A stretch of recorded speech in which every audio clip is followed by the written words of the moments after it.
우리가 알다시피 사사기서를 보면 그 시대의 그 시대상이 또 종교적인 부분도 그렇고 믿음도 그렇고 얼마나 타락했는지를 말씀을 해주고 있습니다. 그리고 왕이라고 하는 내용도 나오지만 지도자 한 사람이 그 당시에 절실히 필요했다라는 것을 알 수 있습니다. 그런 사람이 없으니까 주님의 백성들이 자기가 하고 싶은 대로 옳은 대로 살았다라고 강조를 하고 있습니다. 이런 오래전의 이야기를 성경을 통해서 우리는 살펴보고 있습니다만은 역사는 계속해서 돌고 돌거든요. 과거에 있었던 역사가 지금도 반복적으로 이루어지는 부분이 있는 것처럼 그 당시에 이 미가 이야기지만 미가의 그 우상 아닙니까? 이런 일들이 지금도 이 시대에 드러나고 있는 것을 보게 되어지죠. 물론 종교가 없는 사람도 마찬가지고 있는 사람도 그렇고 특히 그리스도인들 기독교라고 하는 곳에서도 이런 부분에 있어서 잘못된 부분들이 있다. 지금 예수 그리스도를 믿으면 하나님을 믿으면 다 된 것처럼 이야기하지만 많은 것에서 있어서 우리가 점검해 보게 되어지면 그렇지 못한 경우들이 너무도 많습니다. 일단 교회에 오면 무조건 형제고 자매고 그리스도인이라 또 그렇게 할 수는 없는 거잖아요. 점검도 해봐야 되고 정말 주님을 믿는가 종교인인가 구분도 우리가 해야 될 필요가 있는 것이고 또 많은 사람들이 왔다고 다 교족부에는 올라갈 수는 있어도 하나님의 백성이 아닌 자들이 너무도 많죠. 그리스도인이 아니면서도 행색을 그렇게 하면서 살아가는 사람들도 굉장히 많습니다. 그러니까 이 미가의 우상의 그 시대의 상을 오늘 우리가 살펴보면서 오늘 이제 주보의 제목을 이렇게 정해놨습니다. 우리 다 같이 한번 읽어볼까요? 망상에 사로잡힌 종교적 신념. 종교적 신념. 단어도 이제 기독교 그런 의미가 아니라 종교적 신념. 근데 이거를 신념도 망상에 사로잡혔다라고 하는 그런 의미가 됩니다. 미가 시대 때도 그렇고 물론 꼭 미가 때만 그런 게 아니거든요. 그 전서부터도 그렇고 하나님과의 1대1로 믿음의 사람이라고 할 수 있는 그런 사람들도 자기 나름대로의 신념이 믿음이 있었던 거죠. 이런 부분을 오늘 몇 가지 말씀을 드리면서 오늘 사사기서 17장의 전체적인 부분을 후반부에 가서 어떤 문제인가 또 이것을 우리 자신에게 바르게 적용을 해야 되는 부분을 말씀드리도록 하겠습니다. 그리스도인들이 특히 이제 성경 인물들을 생각해 보면 위대한 인물들이 얼마나 많습니까? 그래서 그 인물들을 닮고 싶어 하죠. 예를 들어서 이제 여러 위대한 인물들이 있는데 흔히들 이제 저 같은 경우도 그렇습니다. 아브라함. 그래서 저의 영어 잉글리시 네임이 아브라함 킴 그렇게 이제 저 스스로 그렇게 정하기도 했었습니다. 어느 곳에 가서 일부러 그런 적은 없지만 스스로 이렇게 아브라함을 닮고 싶어서 그렇게 표현을 한 부분이 있지만 아무튼 많은 사람들이 이제 아브라함을 믿음의 조상이라고 하잖아요. 그렇기 때문에 아브라함을 닮고 싶어서 그렇게 이런 아브라함을 좋아하기도 하고 이름도 그렇게 짓기도 하는 부분도 있습니다. 근데 우리가 알다시피 여러 번 말씀드렸습니다만은 아브라함이 처음부터 믿음이 좋은 사람이었다고요? 아니라는 거죠. 자기 아버지를 통해서 이제 우상을 만들고 섬기는 그런 사람이었습니다.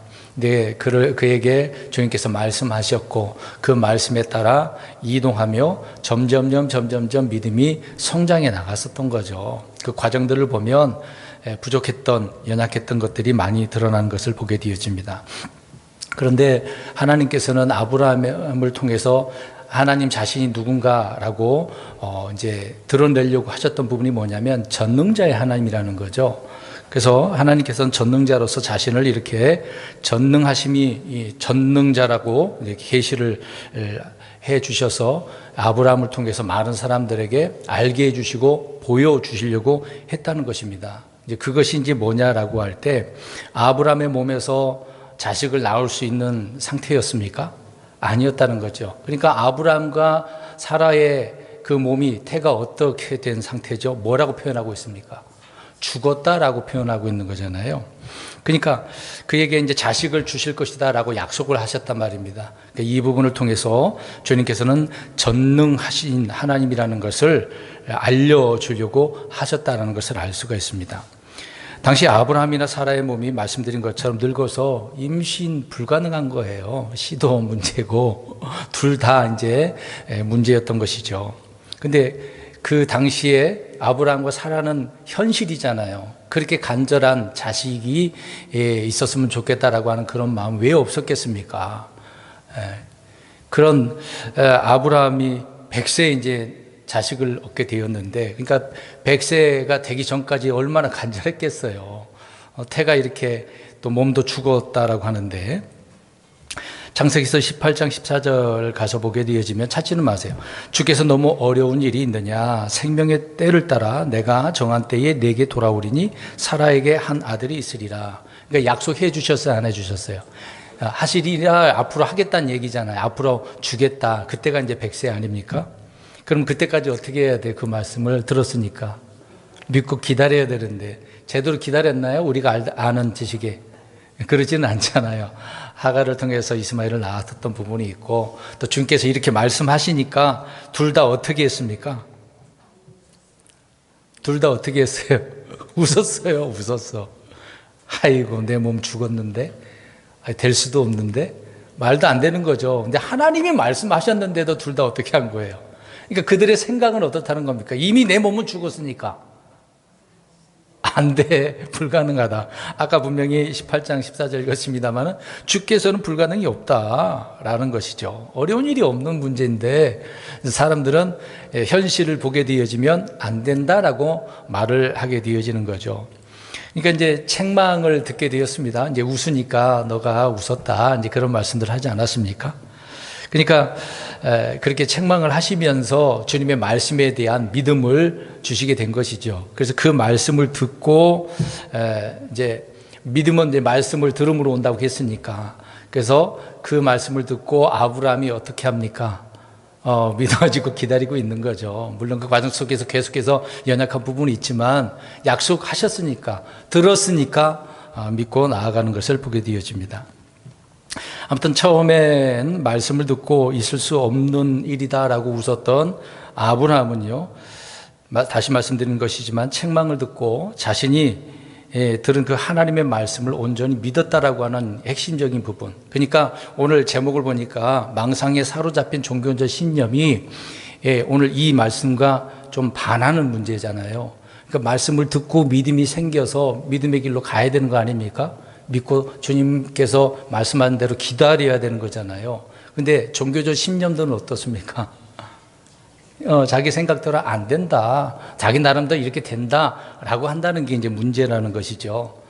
아브라함을 통해서 잘못된 부분도 좋은 부분도 우리가 알고 배워야 되는 부분이긴 합니다만은 대부분의 말씀들은 뒤에서 말씀드리겠습니다. 주여 믿습니다. 근데 그 믿습니다가 어떤 믿습니다? 무엇에 관한 거? 대부분 자기 신념, 나에 대한 부분이거든요. 이제 그런 부분이 잘못됐다라는 것을 지금 말씀드리는 겁니다.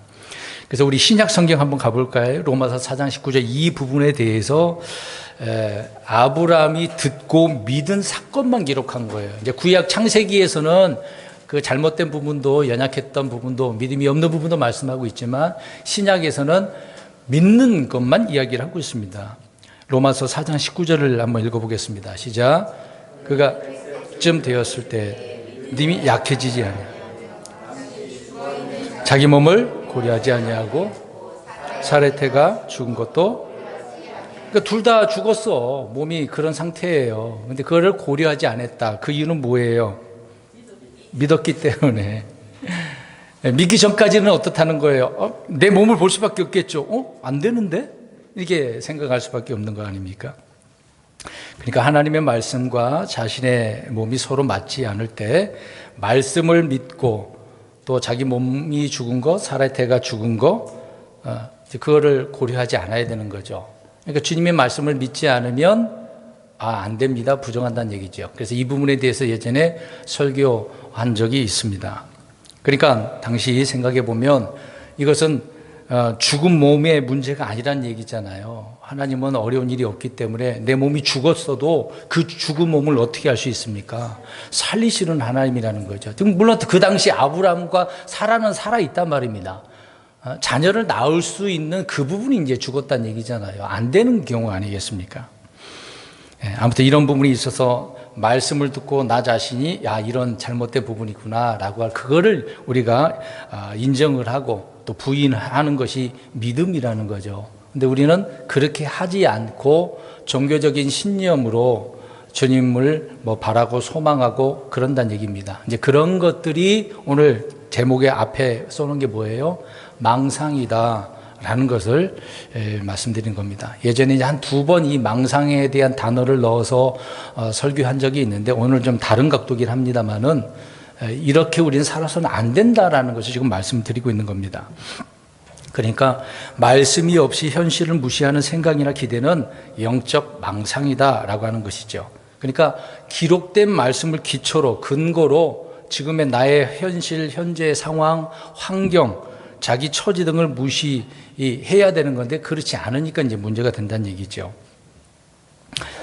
말씀이 없는 것은 그래서 믿음이라 할 수 없고 자기 생각이고 신념에 불과하다라고 하는 부분인 것입니다. 우리 요한복음 15장 5절 가서 눈으로만 한번 보십시오. 읽지는 말고 제가 설명드리겠습니다.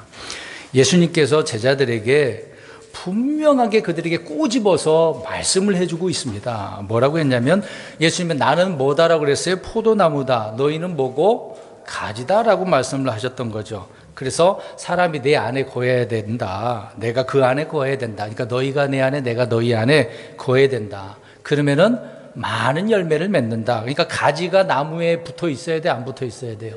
붙어 있어야 된다는 얘기죠. 가지가 떨어나가면 안 되는 겁니다. 그래서 예수님께서 끝부분에 보면은 나 없이 너희가 아무것도 할 수 없다. 아주 중요한 포인트거든요. 그러니까 제자들에게 분명히 말씀하셨어요. 이 가지 이야기를 한 거잖아요. 포도나무에 붙어 있어야 열매를 맺는데 포도나무이신 참 포도나무신 예수님께서 나 없이는 너희들은 열매를 맺을 수 없어. 그 얘기를 하고 있는 것이죠. 이것은 그 당시의 현재 상황이고 확실한 사실관계를 말씀을 해주고 있습니다. 근데 흔히 그리스도인들은 믿음으로 모든 것을 할 수 있다라고 하는 사실을 믿지 않는 경우가 많아요. 근데 성경은 믿으면 된다라고 이야기하잖아요. 모든 것을 할 수 있다라고 말씀하고 있지 않습니까? 근데 그런 부분에 있어서 그리스도인들이 믿지 않는다는 얘기죠. 자, 다시 말씀드립니다. 믿으면 돼요, 안 돼요?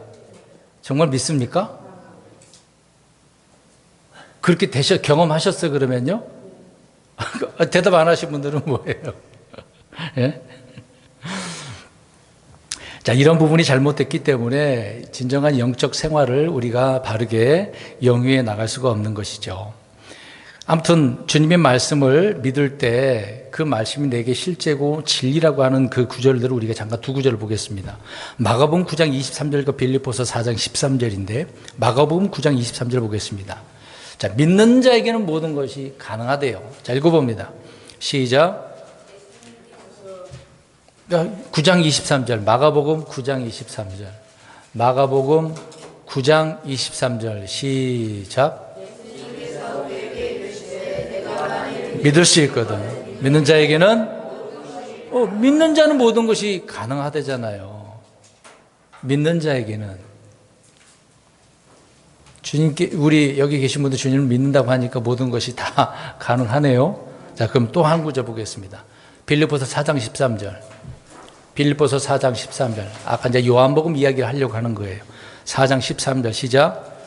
나를 강하게 하시는 그리스도를 통하여 모든 것을 할 수 있느니라. 자, 중요한 거 뭐가 들어가 있어요? 내가 모든 것을 가능하게 할 수 있는 부분은 그리스도를 통하여라고 이야기를 하고 있습니다. 그러니까 종교적 신념을 가지고 있는 사람들은 주님이 있어요, 없어요? 없어요. 근거가 주체가 주님이 아니고 나라는 이야기입니다. 다시 아브라함으로 돌아가게 되어지면 아브라함과 사라의 그 몸은 죽어 있는 상태라는 거죠. 그러니까 나의 생각으로는 안 돼라고 하는 부분이 되지 않겠습니까? 그 말은 주님의 말씀을 믿지 않는 거, 주님을 통하여가 아니라라는 것을 알 수가 있는 거죠. 여러분, 마귀는 그래서 자꾸 자아를 부추기는 거예요. 나 자아를 부추겨가지고 하나님 없이 무엇인가를 할 수 있는 망상을 집어주는 겁니다. 그러니까 하나님 없이, 그리스도 없이 나는 뭐 할 수 있다? 할 수 있다. 이런 거 우리가 많이 말을 하잖아요. 스포츠 선수도 그렇게 하면서 경기에서 금메달 따는 경우도 있잖아요. 자기에게 어떤 체면을 주기도 하고. 예? 근데 우리가 분명히 알아야 됩니다. 성경은 나는 할 수 있다라고 하는 게 아니에요, 전혀. 이거는 저주의 문구예요. 죄송한 얘기지만. 저는 우리 어떻게 생각을 해야 돼요? 우리는 어떻게, 난 할 수 있는 것이 내가 스스로 할 수 있는 게 아니라 누구를 통하여? 그리스도를 통하여 모든 것을 할 수 있다. 이것을 믿으란 얘기죠. 그러니까 주님이 아니면 안 된다. 항상 우리는 주님밖에 없어요. 말씀밖에 없어요. 이것을 제외하고는 안 된다 하더라도 주님과 상관없는 거다라고 말씀을 하고 있는 겁니다. 그래서 마귀가 그렇게 부추기면 빨리 깨달아야 돼요. 근데 그거를 정신이 몽롱한 상태가 되어져 있는 경우에는 못 알아채겠죠.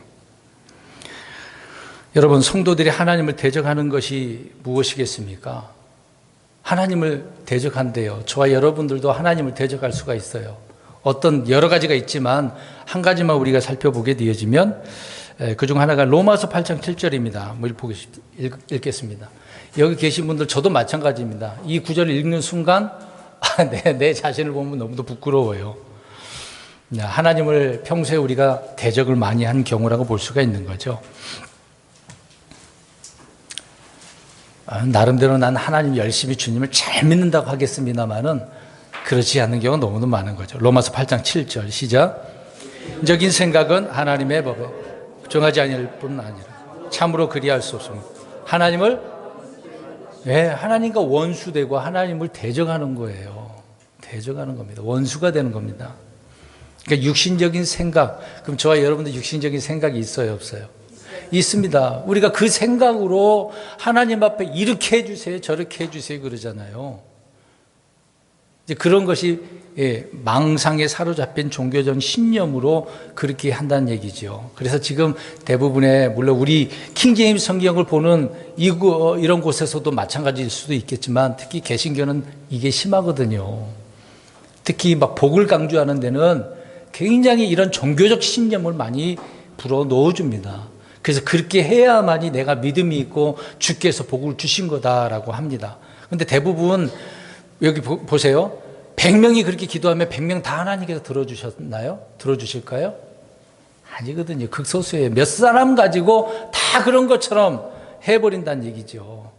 그러니까 이런 잘못된 믿음으로 종교적 신념을 가지게 해서 성도들에게 자꾸 부추겨서 그런 마음을 가지도록 한다는 얘기죠. 믿음을 심어주는 게 아니라 신념을 심어주는 경우다라는 것을 알 수가 있습니다. 여러분, 우리가 행동이 아니라 단지 생각만으로도 하나님을 이제 대적하고 하나님과 원수가 될 수 있는 것인데 그것이 육신적인 생각이라는 것입니다. 근데 이 육신적인 생각은 하나님의 말씀에 복종할 수도 없어요. 또 행할 수도 없단 말입니다. 그래서 이런 것들이 하나님을 대적하고 원수가 되는 것이다 라고 이야기하는 것입니다. 그래서 고린도후서 10장 5절을 보면 사도 바울은 이야기합니다. 생각을 사로잡아서 변화시켜야 된다. 그러니까 생각이 새롭게 되지 않으면 안 된다라고 이야기하고 있습니다. 지금 많은 분들이, 물론 저도 마찬가지겠습니다만은 생각하는 것이 새롭게 되지 않고 변화받지 않으면은 자꾸 자기만의 생각을 갖는다는 얘기죠. 아브라함처럼 다시 내 몸이 어떻게 된 상태라고요? 죽었어요. 안 돼요. 이런 식으로 나온다는 얘기죠.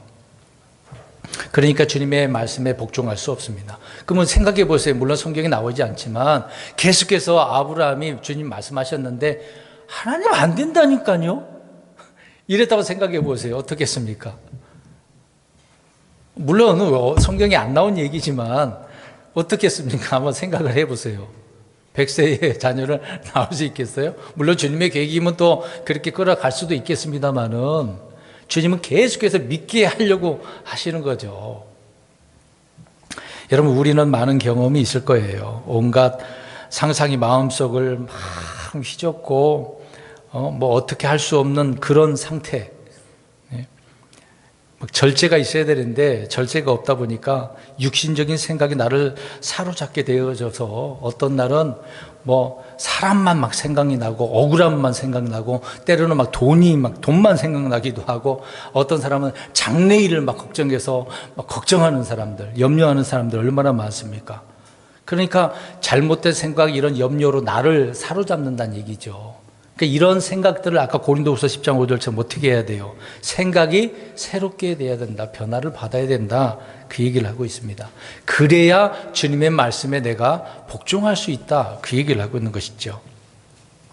에베소 4장 23절을 보면 생각의 영이 새롭게 되어야 된다라고 말하고 있고, 디모데후서 1장 7절에도 건전한 생각의 영을 가져야 된다고 이야기합니다. 그러니까 영적으로 생각하고 믿음으로 생각하는 법을 배워야 된다는 얘기죠. 이거를 배우지 못하니까 무조건적인 어떤 신념을 불어넣어주고, 그러니까 흔히 이런 말을 하잖아요. 모르겠어. 무조건 믿어. 들어보셨어요? 안 들어보셨어요? 그런 게 어디 있어요? 무조건 믿는 게. 이해를 하고 확신을 가져야 되는 거죠. 내가 그렇게 확신도 없는데 무조건 믿어. 그게 믿어지는 것입니까? 그냥 신념을 갖게 만드는 것이다 라고 하는 거죠. 이제 그런 것들이 망상이라는 것입니다. 여러분, 성경에 헛된 생각과 악한 생각은 죄라고 잠언서 24장 9절에 이야기를 하고 있습니다. 그래서 어리석은 생각은 죄요라고 명명해놨습니다. 어리석은 생각. 그 자체가 죄이고 하나님을 대적하는 것이다 라고 이야기하고 있습니다. 그래서 갈라디아서 5장 17절에 성령님과 육신의 이 부분이 서로 어떻게 합니까? 계속해서 싸운다. 그러니까 하나님을 대적하는 거기 때문에 싸울 수밖에 없는 거거든요. 사사기서 오늘 본문으로 가서 보겠습니다. 오늘 미가 우상 이야기가 나와요. 미가가 자기 어머니 돈 은 1100세겔을 어떻게 했습니까? 훔쳐갔어. 근데 나중에 보니까 좀 후회가 되고 잘못된 것을 뉘우치긴 했나 봐요. 그래서 어머니한테 얘기해서 돌려주려고 하는 거죠. 그러니까 어머니가 누가 내 돈을 훔쳐가서, 여기 나오진 않지만 그랬을 거라고 생각이 되어집니다. 어찌됐든 미가가 돌려주었고, 그것을 가지고 어떻게 하려고 합니까? 그 미가의 어머니가 오늘 읽어본 대로 우상 형상들을 드라비는 만들었다라고 이야기를 하고 있습니다. 이게 내용을 쭉 읽어보면 미가는 그래서 자기 집에 신을 모실 수 있는 그것을 신당을 만들어 놨다는 이야기죠. 그래서 에봇과 드라빔 이런 형상들을 어머니를 통해서 더 그렇게 만들어서 늘 어떤 우상을 섬기고 있었다라고 하는 것을 알 수가 있습니다. 심지어 자기 아들 중에 하나를 어떻게 했다고 얘기해요? 제사장으로 삼았습니다. 그 일을 할 수 있도록.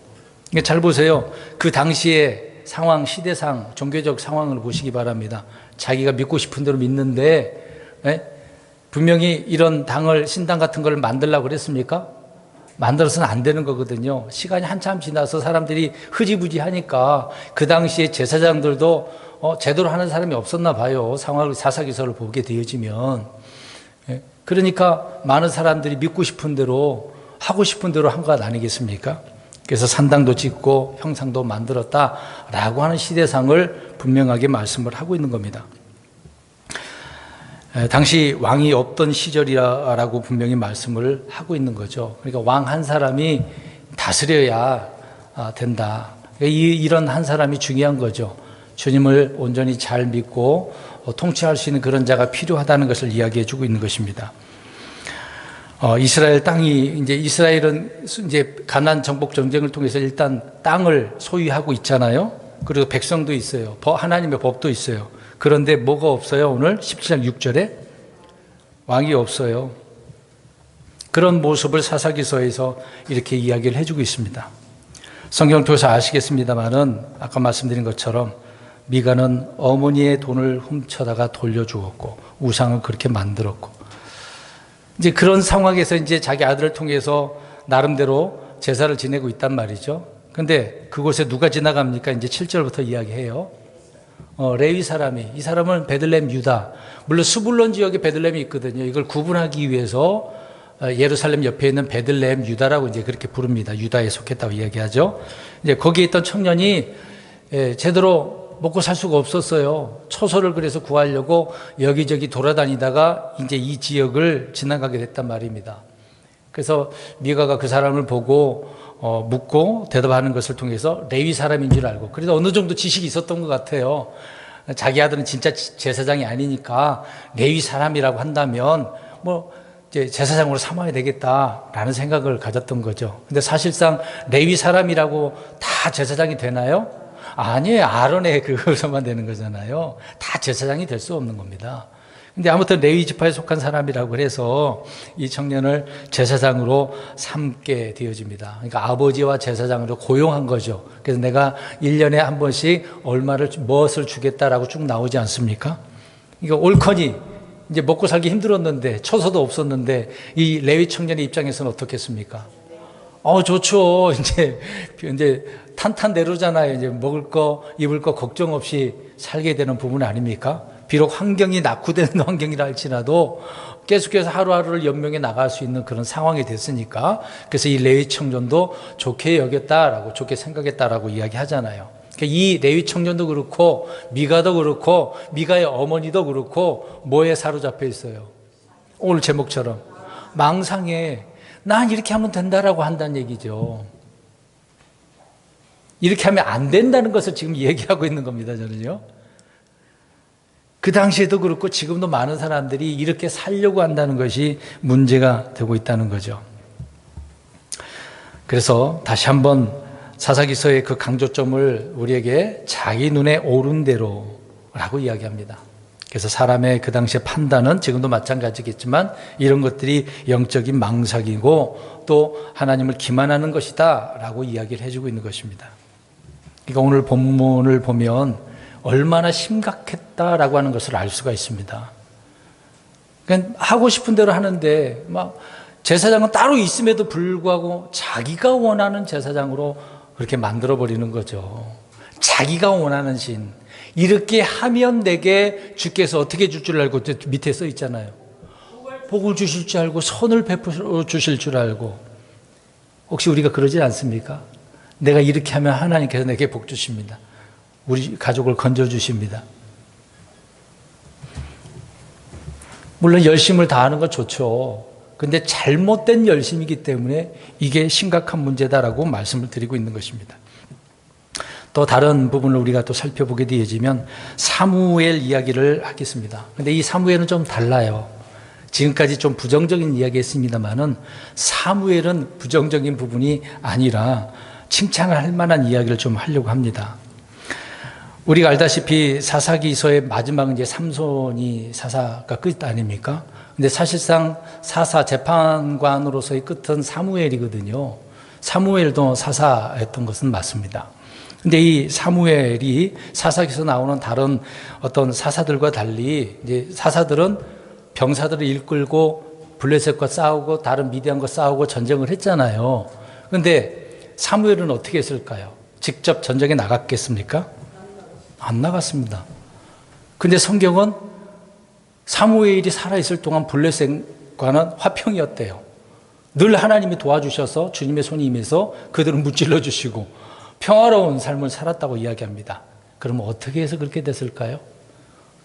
사무엘에게는 어떠한 믿음이었을까요? 사무엘에게는 금방 우리가 제 주보에 있는 그 제목처럼 망상에 사로잡힌 종교전 신념이 있어서 그렇게 됐을까요? 그 부분을 우리가 잠깐 보려고 합니다.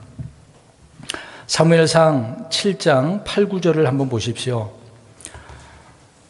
삼손은 힘으로 주께서 힘을 주셨으니까 그 힘으로 평생 동안 블레셋 사람들을 무찔렀어요. 심지어 죽을 때 3,000명을 얼마나 살아있을 때보다 죽을 때 더 많은 사람을 죽였다라고 나오잖아요. 그러니까 힘으로 한 거예요. 사무엘은 힘이 아니에요. 힘이 아니에요. 자, 7장 8, 9절을 한번 읽어보시기 바랍니다. 시작.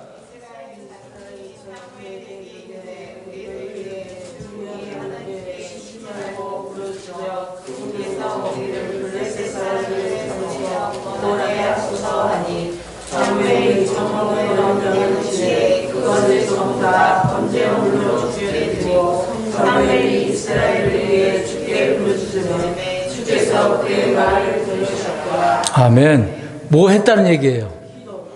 근데 그 기도가 지금 어떤 기도예요? 믿음의 기도로 하나님 앞에 부르짖어 기도한 거잖아요.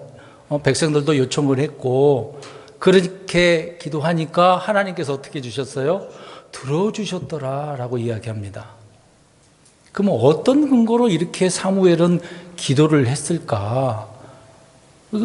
뭔가 있었으니까 하나님께서 들어주셨겠죠. 종교적인 신념을 가지고 이렇게 했다라고 한다면 하나님께서 들어주셨겠어요? 오늘 미가 이야기를 했습니다마는 미가가 나름대로 그렇게 해놓고서 하나님께서 내게 선을 베풀어 줄 거다. 선을 베풀어 줬을까요? 그 뒷이야기를 보면 자기가 세운 이 레위 지파 청년, 이 청년은 어떻게 했습니까? 단 지파 사람들에게 잡혀가지고 더 좋은 자기 지파를 다스리는 그런 제사장을 삼게 해준다고 하니까 이 집에 있는 사람보다 지파를 다스리는 것이 더 커 보이니 어떻게 했어요?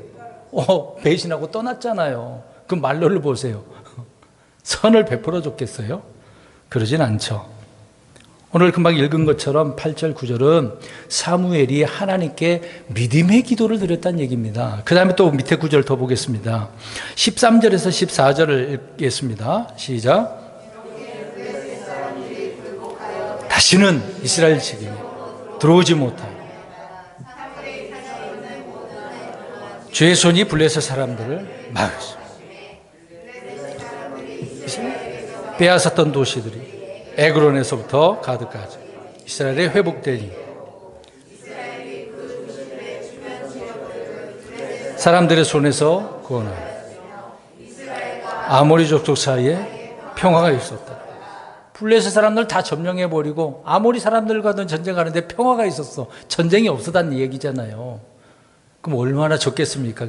그래서 평소에 그들은 샬롬 평강 인사를 했지만 그 당시에는 그런 말 할 필요도 없는 거예요. 하나님께서 그렇게 평강을 해 주셨으니까. 얼마나 살기 좋았겠어요? 여러분 놀랍지 않습니까?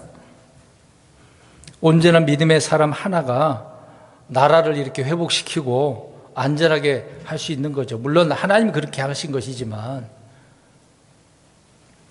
사무엘로 인해서 블레셋은 이스라엘 지경에 들어오지 못했다고 이야기합니다. 주께서 막으셨으니까, 주께서 회복시켜 주셨으니까. 그래서 사무엘은 이스라엘을 지킬 수 있는 방법을 알고 있었던 거예요. 그 내용에 우리 위로 올라가서 7장 3절에서 5절을 한번 보시겠습니다. 사무엘이 어떻게 했는지를 보자는 얘기죠. 무엇을 근거로 했는지. 자, 읽어봅니다. 3절에서 5절 시작.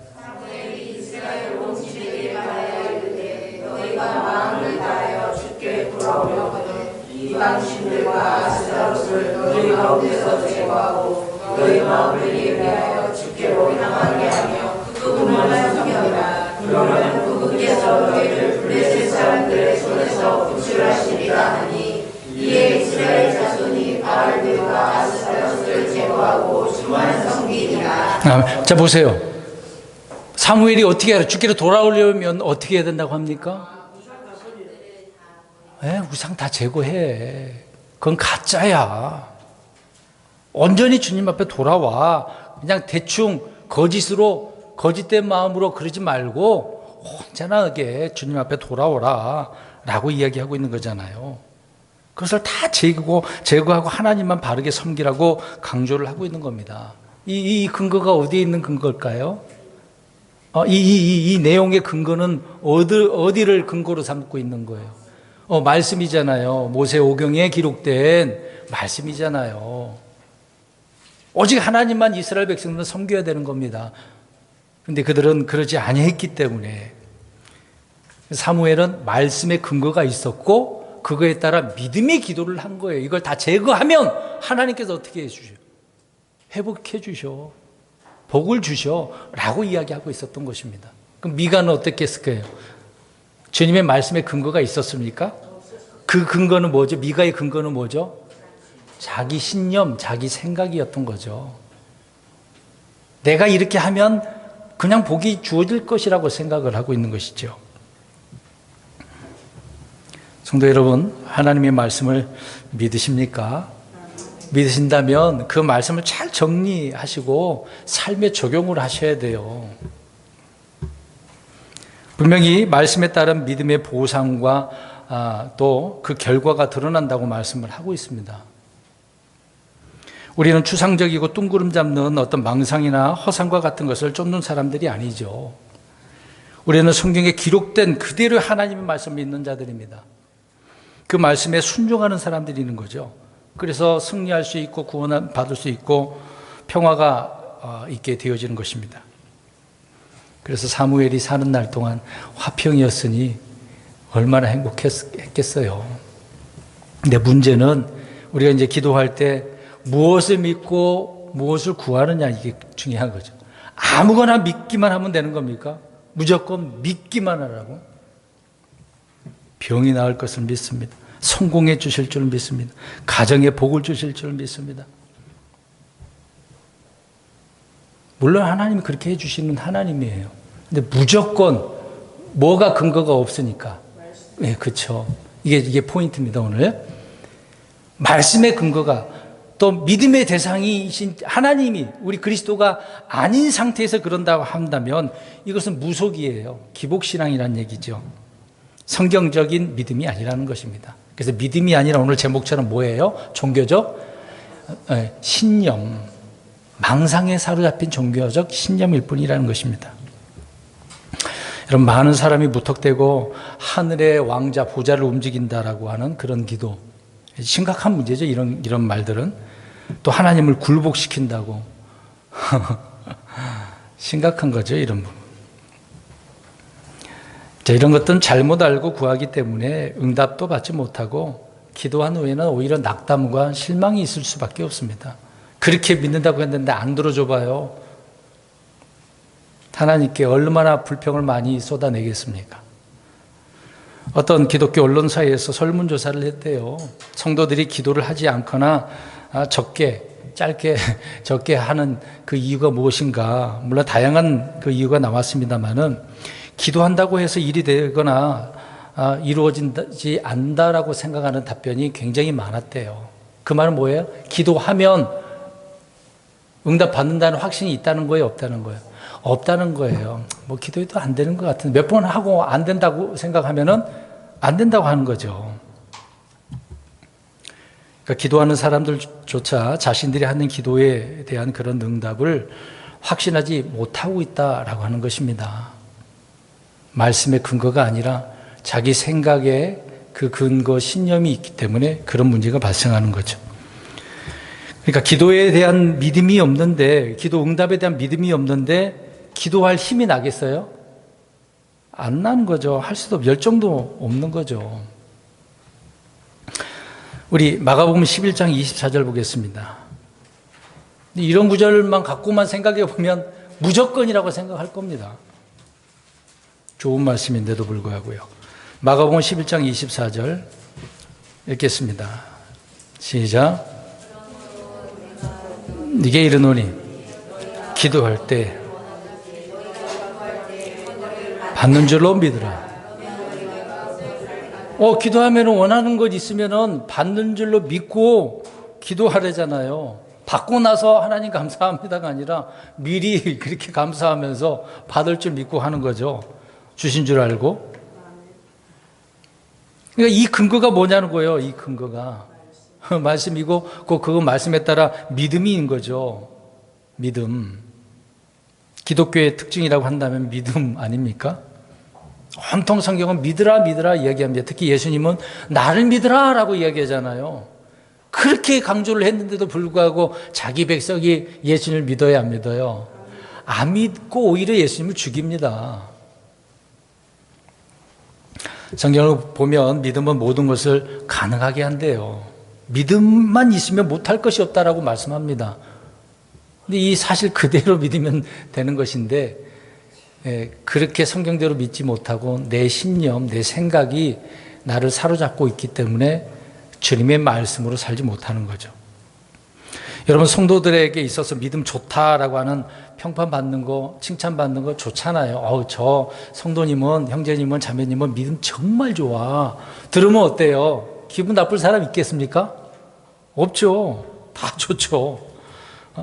그래서 무엇을 하든지 간에 말을 하든지 믿음으로 하라라는 그런 말들을 우리가 많이 하기도 합니다. 그러다 보니까 도대체 믿음이 무엇인가 이런 문제를 생각하지 않을 수 없는 거죠.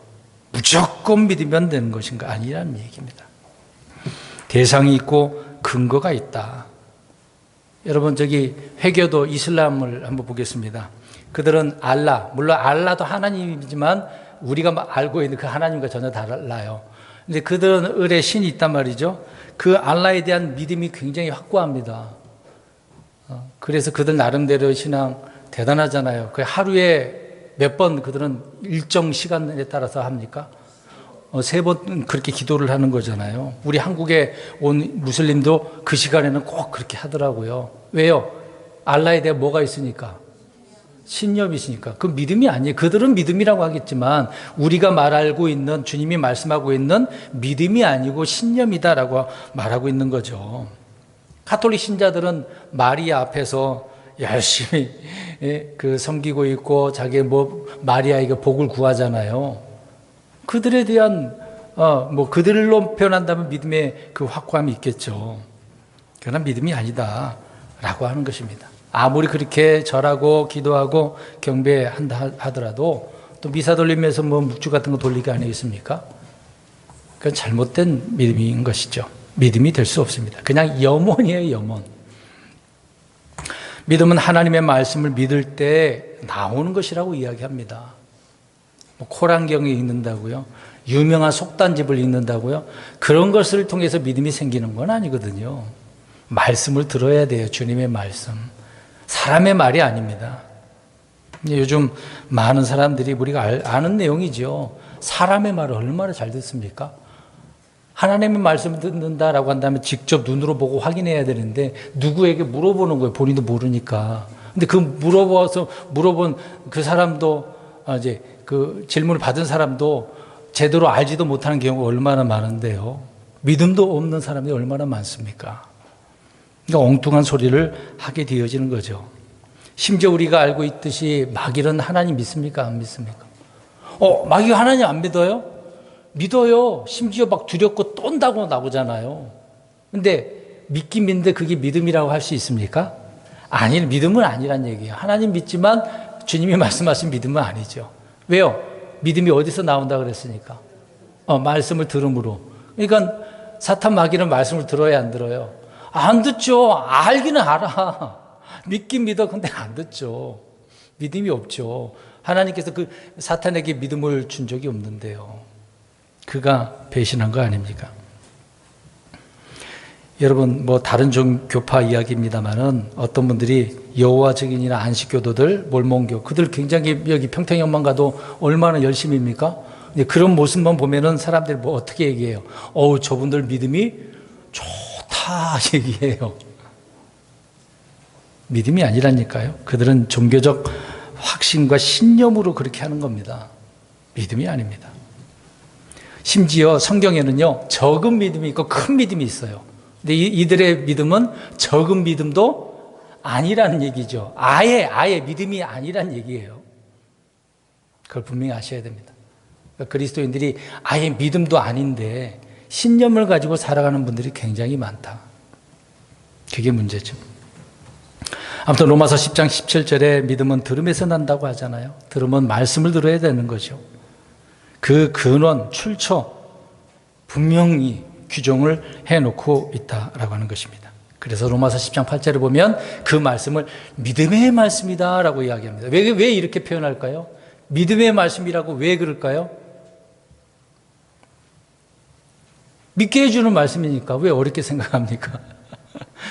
그 말씀을 믿게 해주니까 믿음의 말씀이라고 하죠. 그럼 은혜의 말씀이라고 한다면 우리에게 어떻게 해주는 말씀이니까?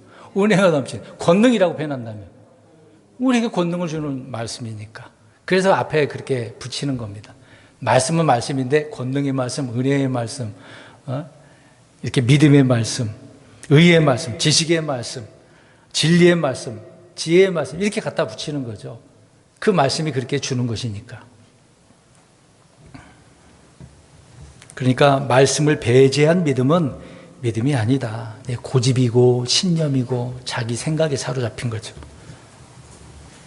어떤 사람은 뜨겁고 열심히 기도하기 위해서 우리는 기도 잘하는 경우가 아니지만 예전에 저도 기도 많이 갔거든요. 근데 가게 되어지면 물론 성경책도 들고 가지만 성경책보다도 그냥 기도하는 거예요. 기도원 간다 그러면 뭐만 하는 거예요, 주로?